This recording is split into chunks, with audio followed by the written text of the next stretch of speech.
En nuestro curso sobre el Nuevo Testamento y su mundo, estamos estudiando el contexto sociocultural precisamente del Nuevo Testamento. Para ubicarnos en el momento en que nos encontramos, quisiera proyectar una pantalla en donde vamos a encontrar nuestro programa, en el que hemos visto ya 3 unidades. Las 2 primeras tienen que ver con el contexto literario del Nuevo Testamento, los tipos de literatura con los cuales él está relacionado y tipos de literatura que recoge dentro de sus textos. Y luego la Biblia judía, el contexto principal, el contexto literario principal. Entramos al tema número 3, en donde vemos ya el contexto social. Estudiamos la Palestina bajo el Imperio Romano. Y ahora vamos a continuar con el contexto social, viendo cómo se encontraba el mundo judío en tiempos de Jesús. Al interior del pueblo judío, cuando se hizo presente Jesús y cuando se desarrolló la comunidad cristiana primitiva. Ese sería el tema número 4. Les invito ahora a que ustedes vayan a la página 8, el tema número 4 de nuestro estudio, que es precisamente, tema número 4, el mundo judío en tiempos de Jesús. Y para desarrollar este tema, vamos a seguir a desarrollar 3 puntos. Primero, ver a los judíos bajo el dominio imperial.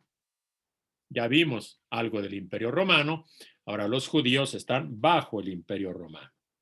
Después, algunas instituciones del pueblo judío, luego algunos grupos sociales, comenzando con los grupos sacerdotales y con otros grupos socio-religiosos o religioso-políticos, para concluir con el judaísmo de la diáspora, que ya no está en Palestina, sino precisamente en la diáspora, fuera de Palestina, disperso, pero en relación con el mundo judío de Palestina.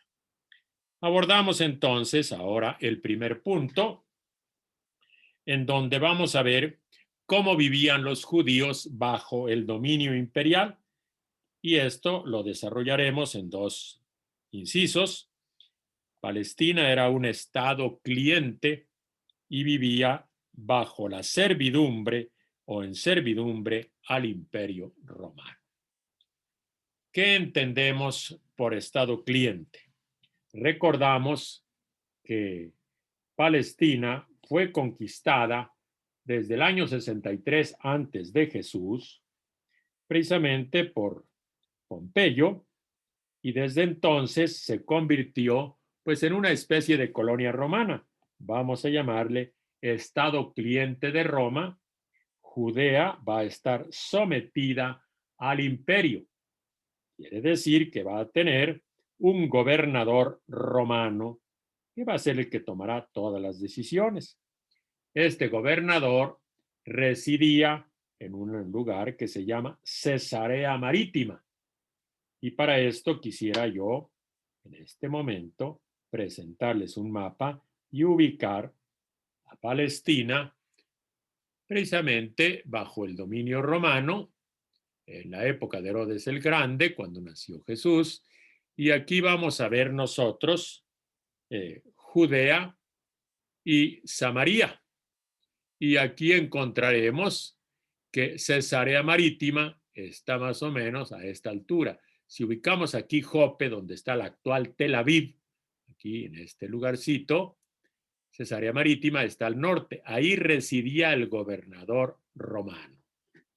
Y con esto, pues quisiera yo que cobráramos conciencia, pues, que Palestina estaba bajo el dominio del grande imperio romano, que dominaba todas las costas del Mediterráneo, incluida esta costa.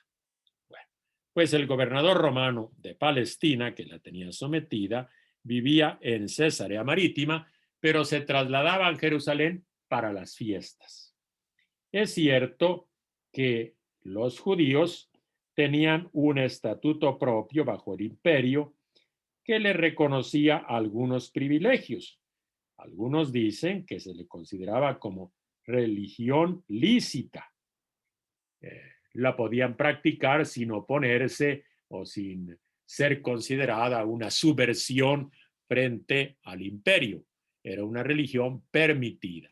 También se le dispensaba del servicio militar y de dar culto a los símbolos y las realidades del imperio, y también se respetaba, había un respeto al impuesto que todos los judíos pagaban al templo. Pero esto significaba de todas formas que era un estado cliente y por lo tanto vivía en servidumbre. Ya el pueblo de Israel había vivido muchas experiencias de este tipo y entonces para poder vivir de acuerdo a las costumbres de los padres tenía que pagar algún precio y someterse a algunas servidumbres. ¿Cuáles eran estas servidumbres? Pues había que hacer algunos pagos, como el tributo, ¿verdad? Las servidumbres, entonces los impuestos directos e indirectos, el nombramiento del sumo sacerdote por parte de Roma, eso sí garantizaban el sometimiento, el que les quitaran, les restringieran el jus gladi, o sea, el derecho de condenar a muerte, el derecho sobre la espada. Y luego sabemos muy bien que todo esto cambió en el año 66-70, cuando los judíos se rebelaron contra Roma, la guerra contra Roma. Y aquí cambiaron muchísimas cosas. ¿Qué cosas cambiaron? Pues efectivamente que los judíos perdieron la guerra, Tito destruyó Jerusalén, incendió el templo y Palestina quedó convertida en una provincia imperial, sometida totalmente al imperio. Todavía por el año 132 a 135 hubo una nueva rebelión en la época de Adriano que fue sofocada. O sea, fueron masacrados los judíos y les prohibieron poner pie en Jerusalén. A partir de ahí, Jerusalén era una ciudad prohibida para los judíos. Realmente esto lo podemos calificar de una servidumbre tremenda. Bajo Roma, aspecto político. Sin embargo, el pueblo seguía manteniendo sus propias instituciones. Toda la vida interna, en general, estaba marcada, su vida económica, social y política, estaba muy relacionada con el templo de Jerusalén. Esto hay que anotarlo aquí con mucha claridad. El templo de Jerusalén. Este va a ser realmente el centro de la vida de todo el pueblo. Pero había también otras instituciones. ¿Cuáles son esas instituciones? Por el momento el templo no lo vamos a abordar porque le dedicaremos un tema completo. Lo amerita. Pero hay otras instituciones importantes también, como son la sinagoga, que tenemos que ver qué consistía, y luego otra institución fundamental que es el Sanedrín. Para trabajar el tema de la sinagoga, vamos a desarrollarlo con algunos puntos, que era una forma como se reunía la comunidad. Las sinagogas eran el edificio, pero sobre todo era la reunión de la comunidad. Y luego era un lugar de oración. Vamos a ver entonces lo más importante de la sinagoga, que es precisamente la reunión de la comunidad. En realidad, sinagoga es una palabra griega que quiere decir junta, o sea, sin, con, agó, ir, conducirse con. reunirse, juntarse. Por lo tanto, sinagoga es lo mismo que una reunión, que una asamblea, que una junta. ¿Cuándo surgió la sinagoga? Es posible que cuando fue destruido el primer templo por los babilonios y los judíos fueron desterrados, para cultivar sus tradiciones comenzaron a reunirse. Se reunían allá en Babilonia y así pues la sinagoga se originó. Ya para el siglo I después de Cristo, la sinagoga estaba más que afirmada. Y normalmente para hacer una sinagoga se necesitaban 10 varones, 10 varones. Sinagoga también se le llama al edificio, así como nosotros hoy decimos la iglesia. La iglesia es la comunidad, pero también se le llama iglesia al edificio. Sinagoga es la comunidad, es el grupo que se reúne, pero también sinagoga es el edificio. Normalmente las sinagogas tenían una forma rectangular, tenían un armario donde conservaban los rollos de la Torá y de los profetas. Las mujeres y los niños tenían que estar separados de los varones en un lado, las mujeres de otro lado. Normalmente las mujeres están del lado derecho y los hombres del lado izquierdo. Y pronto la sinagoga se va a convertir en un lugar, en una especie de escuela para niños, un lugar de formación para niños. Se les formaba de la Torá, pero efectivamente eran formados, eran educados y por eso se le va a considerar una casa de enseñanza. Sin embargo, la actividad principal, la función principal de la sinagoga era la oración. Allí rezaban y esa oración comenzaba siempre con la recitación del Shema Israel, que quiere decir, escucha Israel, el Señor nuestro Dios es un único Señor. Luego se recitaban las 18 bendiciones y finalmente se leía el texto de la Torá, que se leía en hebreo, la Torá es el Pentateuco, y había algunas personas que ya en época tardía lo tenían que traducir al arameo porque el pueblo ya no entendía el hebreo. Y después de que se leía la Torá y se leía también un pasaje de los profetas, a modo, como decían, de comentario. Y después de que se había hecho la lectura, entonces ahora sí venía la predicación. Se predicaba con base a esos textos.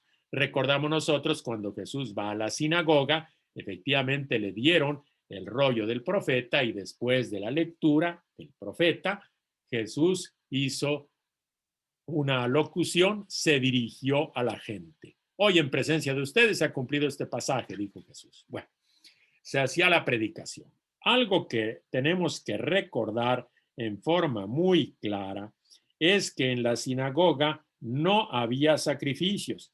Era lugar de culto, pero sobre todo lugar de oración, pero no se sacrificaban animales. Eso era propio del templo de Jerusalén.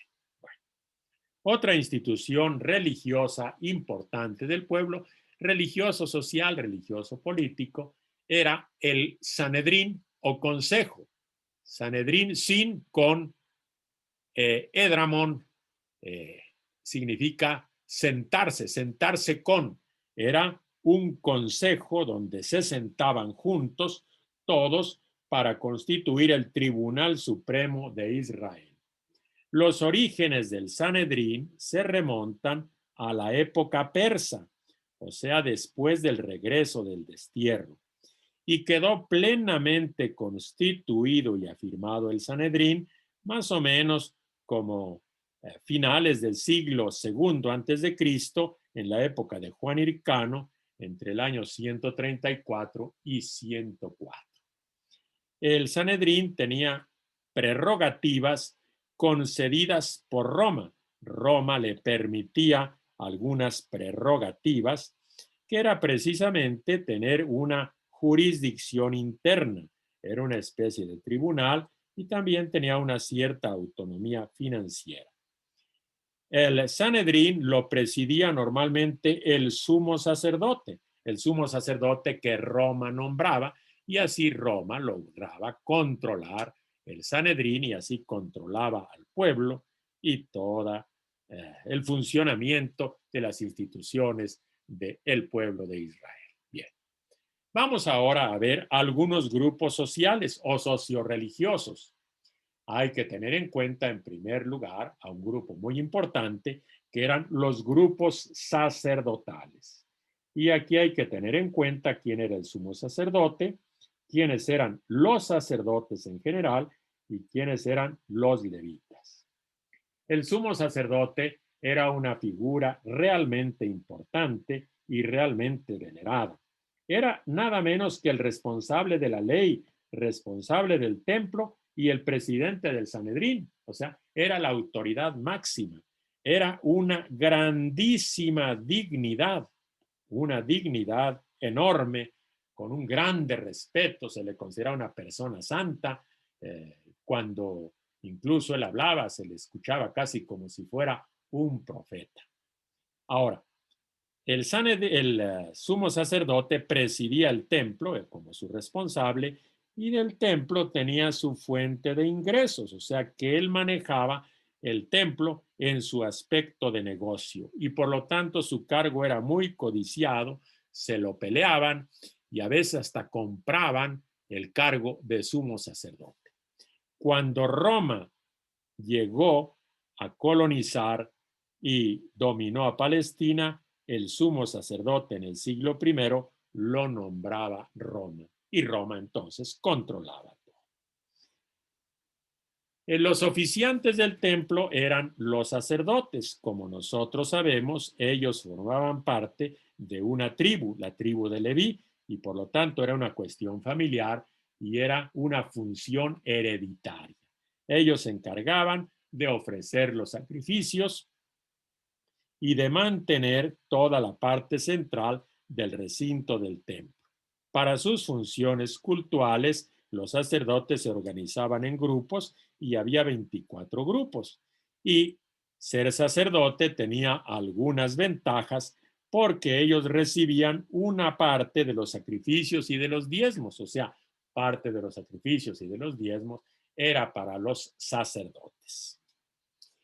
Los levitas, o sea, los descendientes de Leví, eran también gente relacionada con el culto, pero sus funciones ya en el primer siglo eran funciones muy menores en el templo. ¿A qué se dedicaban? Los levitas pues participaban en el culto como cantores, músicos o los porteros e incluso los que aseaban y limpiaban el templo. Y además de estos oficios ligados al templo, los levitas tenían que ejercer diversos oficios pues para ganarse la vida. Vamos a ver ahora, además del grupo sacerdotal, había otros grupos religioso-políticos. ¿Quiénes? Tenemos que mencionar a varios grupos religioso-políticos. En primer lugar, los fariseos, que los conocemos por el Evangelio, después los saduceos, los herodianos, los esenios y los celotas, y también otros grupos. Vamos entonces ahora a ver uno por uno. Los fariseos eran considerados unos segregados, gente que vivía aparte, comenzaron a tener mucha fuerza en el periodo asmoneo, hacia el año 150. Eran un grupo religioso muy devoto, grupo realmente que quería vivir de acuerdo a la ley, eran muy celosos de la ley y gozaban de grande estima y de grande influencia. Casi siempre trataban de buscar el poder político, lo ambicionaban. Y hasta después del año 70, después de la guerra judía, se unieron con otros grupos y entonces fueron ellos el alma del movimiento rabínico. El movimiento rabínico es de espiritualidad farisea. Otro grupo religioso, socioreligioso importante son los saduceos. Los saduceos surgieron en la época de Juan Hircano, entre el año 134 y 130. Ellos se consideraban herederos del sacerdote Sadoc, los sadoquitas. Y En el siglo I formaban parte de las familias aristocráticas del Sanedrín, casi una aristocracia no sacerdotal, pero participaban en el Sanedrín, eran consideradas gente noble y ellos creían solo la ley escrita y no creían, por ejemplo, en la resurrección. Y obviamente cuando el templo desapareció, ellos desaparecieron junto con el templo. Otro grupo importante socio-religioso y más sociopolítico son los herodianos, que eran los partidarios de los reyes Herodes, clientes de Roma. Eran funcionarios, burócratas de Herodes, sobre todo de Herodes Antipas, del siglo IV antes de Cristo al siglo, del año 4 antes de Cristo al 39. Eso. Algunos de estos herodianos van a permanecer leales a toda la dinastía de los Herodes, desde Herodes el Grande antes de Cristo hasta Agripa II en el 93 después de Cristo. Y van a tener un éxito muy desigual, a veces aprobados, otras veces un tanto marginados. Otro grupo sería el grupo de los esenios. Hemos escuchado mucho de ellos. Los esenios eran unos judíos muy piadosos que rompieron con el templo porque el templo les parecía una institución que se había pervertido y huyeron al desierto. Algunos esenios formaron la comunidad de Qumran y allí se dedicaban a practicar mucho la pureza, todas las abluciones rituales. Con ello sustituyeron los sacrificios. Los sacrificios ya no les parecían bien porque los encontraban pervertidos en el templo y ellos buscaban llevar una santidad de vida. Ellos esperaban al Mesías bajo diversas figuras. Era un grupo también mesiánico. Añadimos otro grupo, los celotas. Estos celotas era un grupo que, como su nombre lo indica, eran celosos observantes de la ley. Ahora, su adversario principal, sin embargo, vamos a pintar bien esto, celosos observantes de la ley. Su adversario principal, sin embargo, no eran los apóstatas o las gentes apartadas de la religión, sino para ellos su adversario eran los romanos y sus colaboradores, porque era el poder ocupante. Y ya por allá, por el año 60, comenzaron a levantarse, a rebelarse y con acciones violentas querían apresurar la llegada del reino de Dios, se radicalizaron ya como un grupo realmente casi militar en la guerra contra Roma. Pero antes eran solamente unos celosos observantes de la ley y con la guerra de Roma se radicalizaron. Había en Palestina también otros grupos. ¿Cuáles eran esos otros grupos? Hay que mencionar, por ejemplo, a los bautistas, que hacían, como los grupos donde participaba Juan el Bautista, pues hacían estos baños en agua para significar el perdón de los pecados. Otro grupo en la época son los samaritanos, que vivían en el herederos del Reino del Norte, que rompieron con el templo de Jerusalén desde el año 330 y ellos daban culto en el monte Garizim. Acuérdense que estaban tan divididos que una mujer samaritana no quería recibir a Jesús. Los samaritanos incluso tenían su propio Pentateuco, que todavía existe, el Pentateuco samaritano, muy parecido al Pentateuco de la Biblia hebrea, pero con algunas variantes significativas. El mundo judío que vivía en Palestina se sentían hermanos y parientes de otros judíos que no vivían en Palestina, sino fuera de Palestina. Son los judíos dispersos en la diáspora. Y vamos a ver aquí un mapa para que nos ubiquemos en estos lugares de la diáspora. Vamos a ver. Esta es la zona del Medio Oriente y los judíos o la gente de aquí de este pueblo primero fueron llevados aquí por el Tigris, por los asirios, después fueron a Mesopotamia, realmente aquí hubo ya ya una, diríamos, una diáspora notable, los que fueron a Mesopotamia, y de ahí pasaron a la región de Persia, en concreto Susa. Entonces fueron unos judíos acá, otros emigraron al norte, a Antioquía, otros emigraron al sur, a Alejandría, y otros emigraron a otras regiones del Imperio Romano. Por eso, en nuestro apunte, vamos a ver distintas diásporas, porque en distintas épocas, las conquistas y las deportaciones, los destierros, y además la migración ordinaria, hay gente que tuvo que salir de la tierra y hubo grupos en varios lugares. ¿Cuáles serían los grupos principales? La diáspora oriental,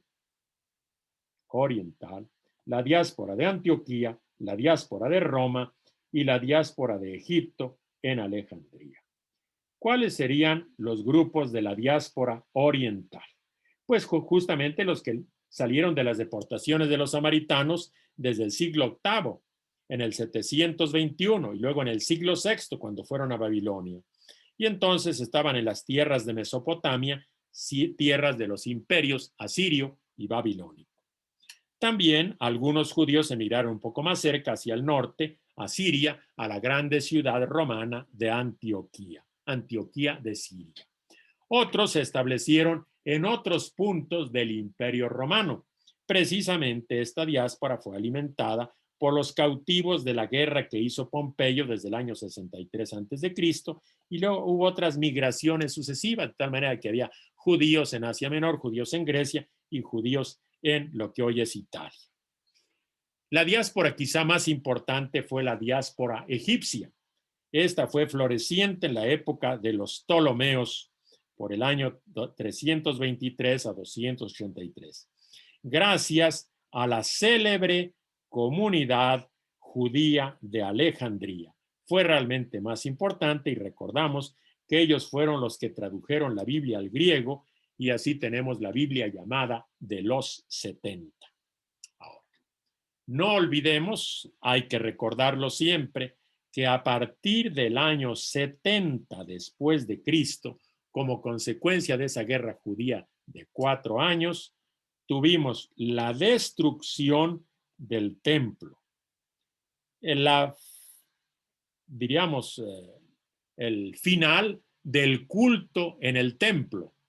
Y entonces el judaísmo se va a tener que dispersar. Los echaron fuera. Y entonces prácticamente todo el judaísmo va a vivir fuera de la tierra. Y el judaísmo fuera de la tierra se construyó bajo el predominio de los rabinos de espiritualidad farisea. El judaísmo que se desarrolló y el judaísmo rabínico es de corte fariseo. Y prácticamente desde esa época no van a poner pie en Palestina, o lo pondrán muy pocos y serán realmente muy poco significativos. El judaísmo va a ser un fenómeno de la diáspora y su patria va a ser la Torá. Quisiera yo proyectar ahora nuevamente un mapa donde me interesaría que notáramos este lugar donde había una escuela rabínica bastante importante en Jabnia o Yabne, donde después del año 70, antes del año 100, se formó, diríamos, todo el grupo que va a mantener vivo el judaísmo y va a mantener la tradición de la Torá. Van a establecer claramente la lista de los libros de la Biblia y van a iniciar la recopilación de sus tradiciones, y tendremos ahí los textos rabínicos que después estudiaremos. Por el momento, creo que es suficiente para darnos una idea de lo que era Palestina en el primer siglo bajo el dominio imperial. La Palestina del tiempo de Jesús y de la primitiva iglesia. Les invitamos a realizar la actividad que sigue.